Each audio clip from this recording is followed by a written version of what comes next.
સુરત શહેરમાં હચમચાવી દેનારી ઘટના આવી સામે પુત્ર દ્વારા માતા પિતા પત્ની અને બાળકને ચપ્પુના ઘા માર્યા। સરથાણા વિસ્તારના સૂર્યા ટાવર એપાર્ટમેન્ટમાં બની ઘટના। સ્મિત જીયાણી દ્વારા ઘટનાને અંજામ આપ્યો। ઘટનાને અંજામ આપ્યા બાદ સ્મિત પોતે પણ ગળાના ભાગે ચપ્પુ માર્યું।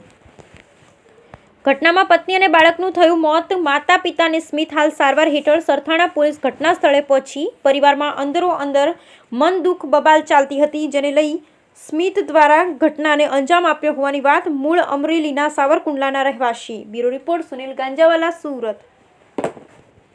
કયું સ્થાન છે, શું ઘટના બની છે અત્યારે? સરથાણા પોલીસ સ્ટેશન પાસે રાજહંસ સ્વપ્ન બિલ્ડિંગ છે, એની અંદર સૂર્યા અપાર્ટમેન્ટ છે। એની અંદર સ્મિત લાગુભાઈ જીયાણી નામના શખ્સે એના માતા પિતાને ગળાના ભાગે ઈજા પહોંચાડેલ છે, જેઓ સારવાર હેઠળ છે, અને એની પત્ની અને એનું 4 વર્ષનું બાળક છે એને ગળાના ભાગે ઈજા પહોંચાડીને મોત નિપજાવેલ છે, અને પોતાની જાતને પણ બંને હાથની નસો અને ગળાના ભાગે ઈજા પહોંચાડશે તે પણ સારવાર હેઠળ છે। બનાવનું કારણ તેમની માતા જે ભાનમાં છે અત્યારે એ જણાવે છે કે 4-5 દિવસ પહેલાં સ્મિતના મોટા બાપુનું કુદરતી મરણ થયેલું હતું, ત્યાં લોકો બેસવા જતા હતા, અને ગઈકાલે હવે તમે અહીંયા અમારા ઘરે ના આવતા, અને એ બાબતે સામાન્ય પરિવારજનોને બોલાચાલી થઈ, અને હવે સ્મિતને લાગી આવ્યું કે હવે આપણું કોઈ નથી।